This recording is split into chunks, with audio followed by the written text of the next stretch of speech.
Kita nyo, at natanggal na mga kasama yung lamesa dito. Wala kang huli. O kaya nga, may complaint dito para sa kaalaman mo. Isa kayo sa mga i-complain na hindi nagsusuot ng helmet. Muli, ang Iris Kuya Gus nagbabalik. Ngayon, nandito tayo sa kahabaan ng Commonwealth Extension, no? Isang signage nga rito ang hahakutin. Gawa ng nakalagay sa sidewalk, no? Alam naman natin, lahat ng mga sidewalk bawal ang obstruction. Shout out kay Ma'am Miriam Marquez ng New York. Yan, ingat po kayo dyan, ma'am.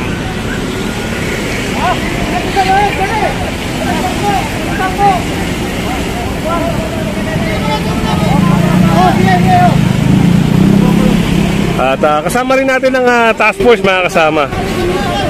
Joint operation to, ha.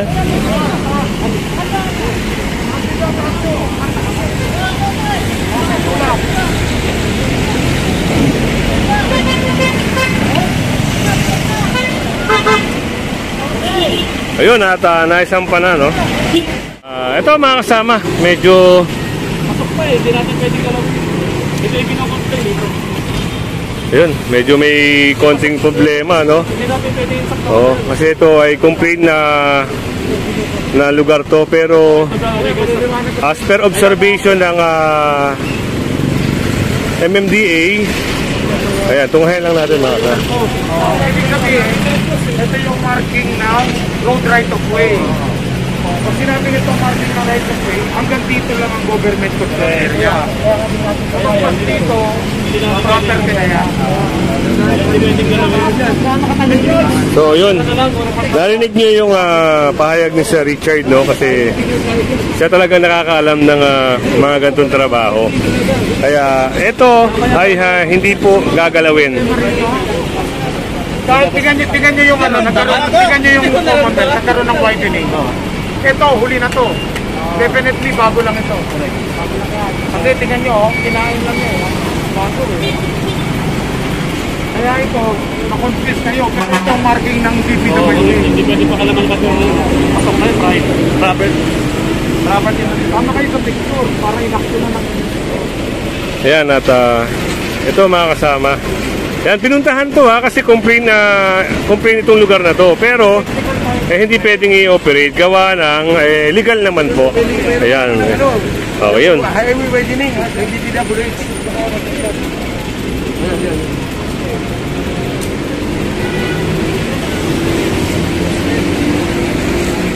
Dito, mga kasama, yung mga naka-illegal parking ay matitikitan po ng task force. So, nandito tayo sa kahabaan ng Commonwealth, corner Bilyongko, no? Bilyongko Street. Isang accent ang matitikitan ngayon, mga kasama. At yung truck na yun, tatabi lang tayo, mga kasama. Gawa ng nakamotor tayo. Tatabi ko lang para makover natin yung aganapan dito.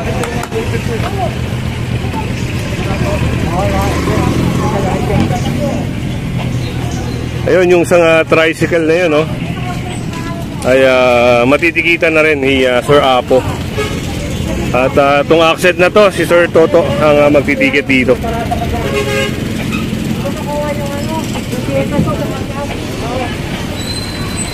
At yung truck, ito, titikitan to ni Sir Rio, mga kasama. Ang daming mga naka-illegal parking eh. Itong Mitsubishi, Sir ang titikit yan.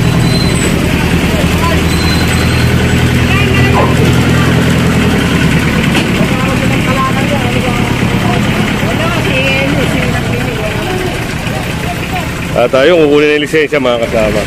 Dito yung mga signage na nasa sidewalk ay kukumpiskahin din, no?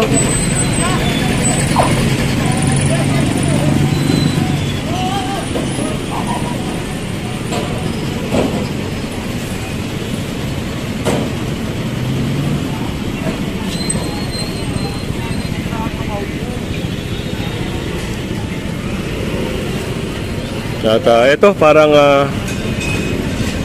makukuha itong Pwede na po. Bawi na po.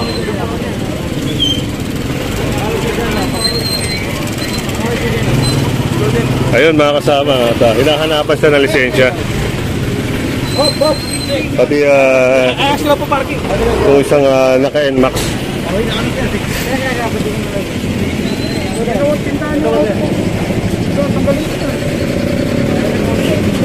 Yun, yung mga nakakalat dito ay sinasampan na rin, no?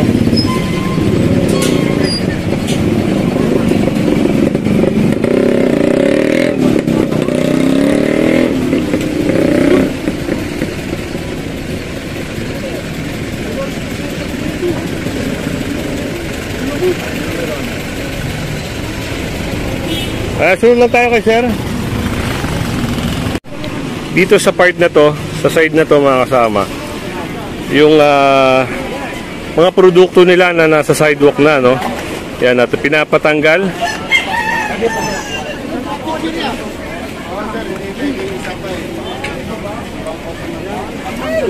Dahil wala nang madaanan yung mga tao rito. Ayun na ha. Namimintay nyo. Doon lang kayo dapat may bubong na kayo doon. At itong yung mga illegal extension nila, yun. At kailangan nilang alisin.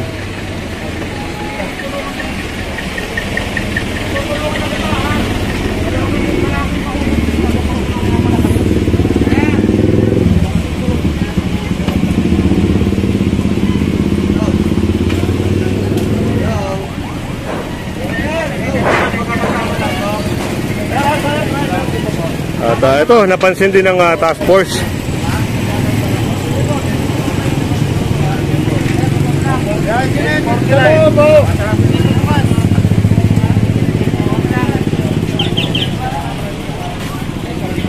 So, yun, sinasakay na nila yung mga paninda nila.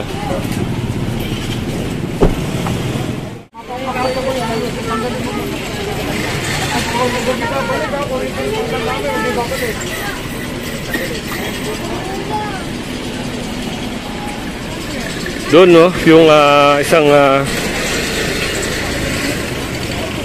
tao rito na nahuli na walang helmet, no. Yan, tinikita na po yan mga kasama.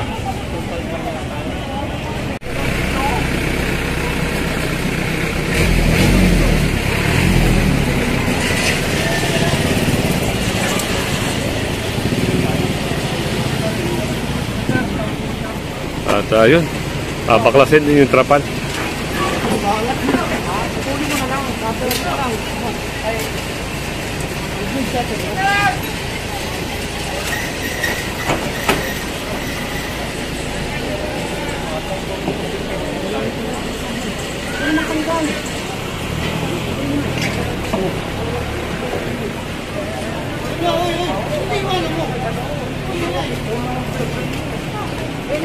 Ito mga kasama, napara po ng ating enforcer. Gawa ng nagmemaneho na walang helmet. Galing po sir. Pwede naman po mamaligo na naka-helmet. Meron na yan, okay na yan, pre. Yun si kuya, natikita na. Eric, ano na yung tingin ko? Dito ng highway. Ako po ba ang alam yung rules sa motorcycle? Kailangan po ba nasa highway tayo para mag-helmet lang?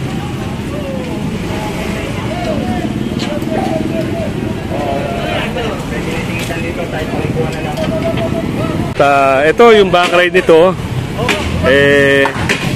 wala ring helmet, so ito titikitan din to ng no crash helmet violation. Ayun, natitikitan na si kuya. Puntahan natin doon yung binabaklas mga kasama. Ito may winawasak dito.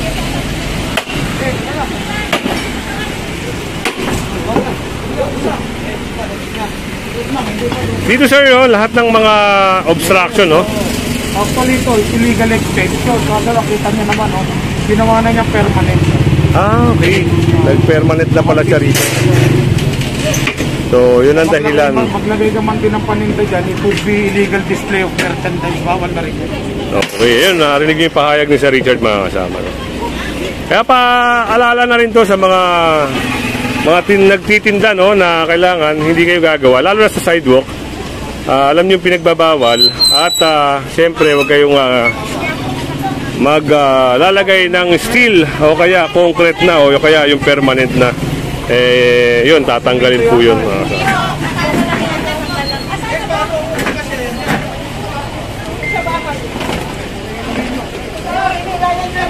Tayo sila kayo na, no? At ito raw, tatanggalin na mga kasama.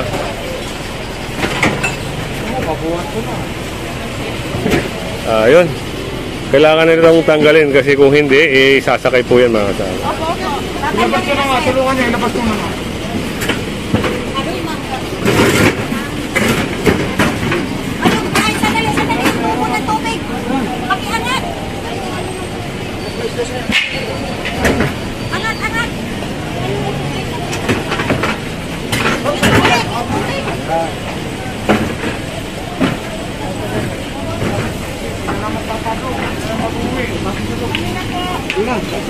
So yun, since nabaklas naman mga kasama, yun, papasok na lang nila nanay.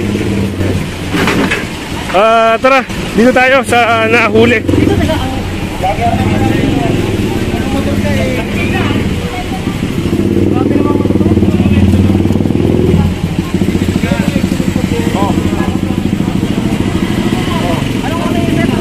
Pati duplication number ko nandyan.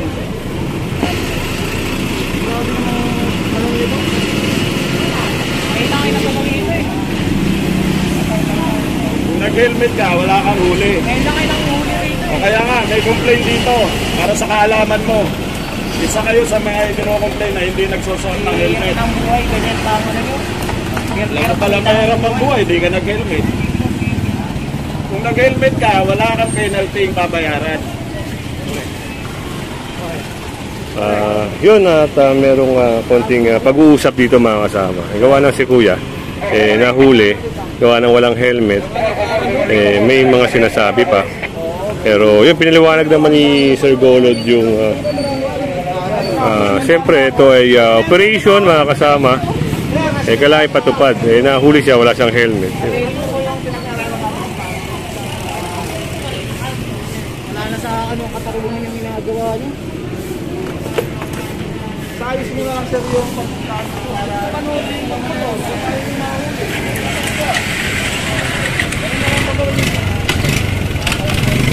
Ito naman, ayan, may binabaklas dito na parang signage, no? At si nanay, yung lamesa niya rito ay pinapatanggal din.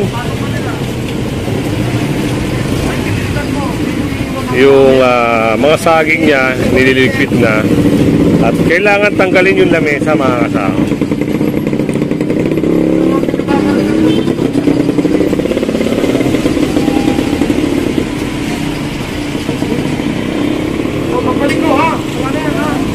So yun mga kasama.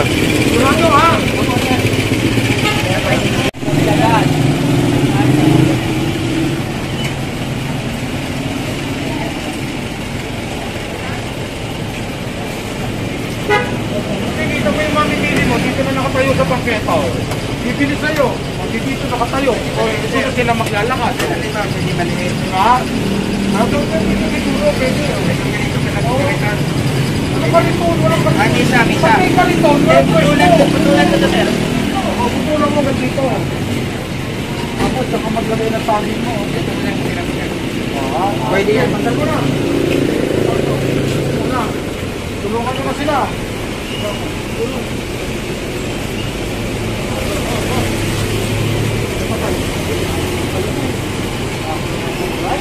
Magtataas kayo ng face mask. Ha? Ano ka rin? Pati may kapapala sinari ng upuan na yun. Ha? Meron ka pa palang bodega sa ilalim.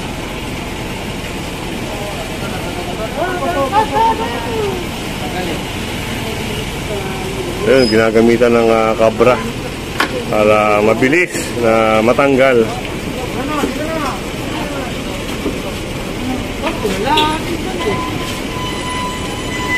Ayos ka sa malayo lang.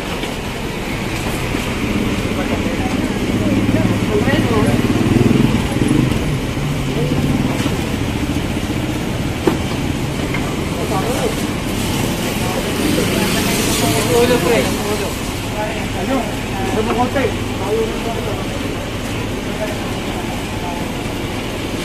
Ano na, nakapit? O, sige, buwag! Ito!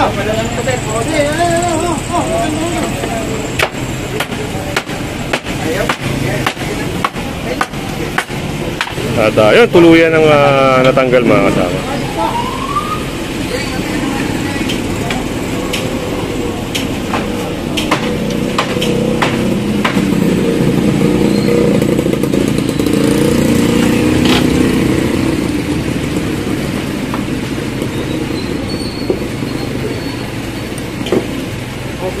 Bota. Ako hindi umaalis hanggat hindi malinis.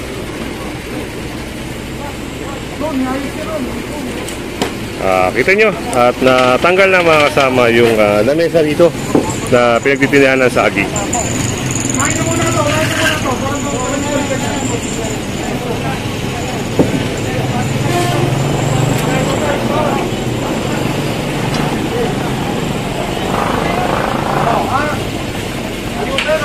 Ayun, si nanay nag-request na dalhin yung kahoy na yan. Gawa ng iniwan lang daw sa harap ng bahay niya.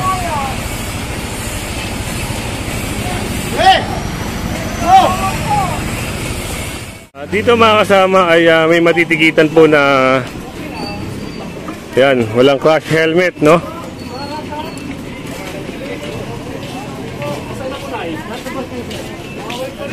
At yun, daming mga naka-illegal park dito. Ayan, no, both side no parking mga kasama.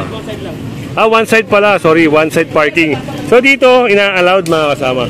Pero yung dito magpaparada sa kinakatayuan ko ay hindi po ina-allowed. Yan, kasama natin ang Escog sa pamumuno ng Sir Richard. At kasama natin si Hepe, si Sir Lucina.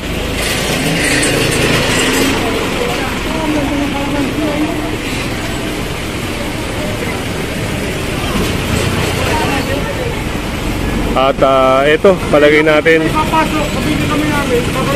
Ayan, kung hindi ito ipapasok, ikakarga po yan. Dahil si Kuya, no? Natikitan. Gawa na walang helmet. Si Sir, dumantay na po ang magtitikit. Doon sa kabila, wala rin mga helmet, yung mga nagmumotor dito.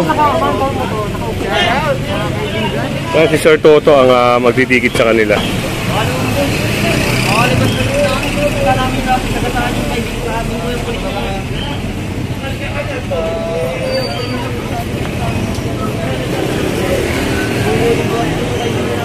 Yan, daming natikitan dito mga kasama.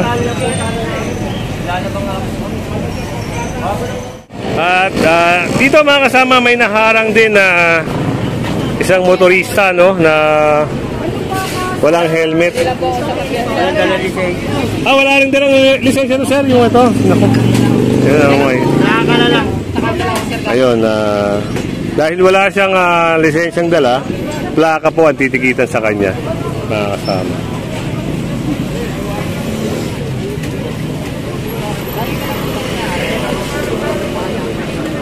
Hindi na. Ito na lang, bigay mo na lang sa kanya. Ayun, at nakita ni Sir yung estante, no? Kung hindi na kaya ipasok, ikakarga namin ito.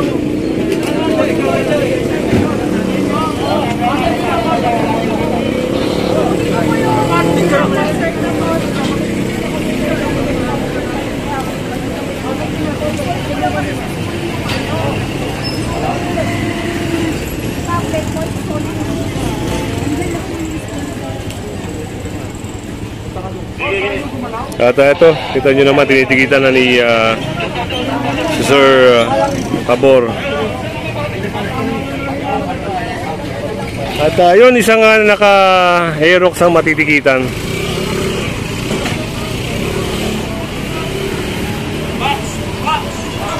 Itong si Sir ay naharang ng task force mga kasama. Dahil wala siyang helmet na suot.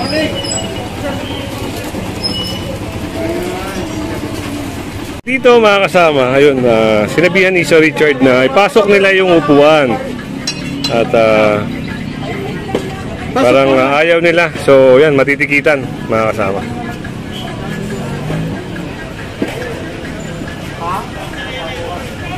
Kanina kasi sinabihan na itong mga ito. Ano ka magkano ticket? 2,000. Nasa harapan mo eh. Pasok ko na, sige na.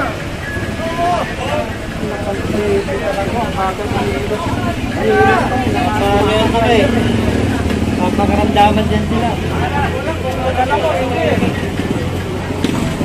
So yun, mapipilitan silang ipasok dahil ayaw nilang matikitan mga kasama.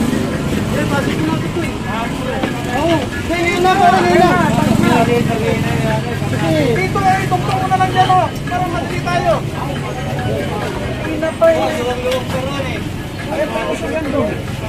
Ayun, naipasok na yung upuan mga kasama.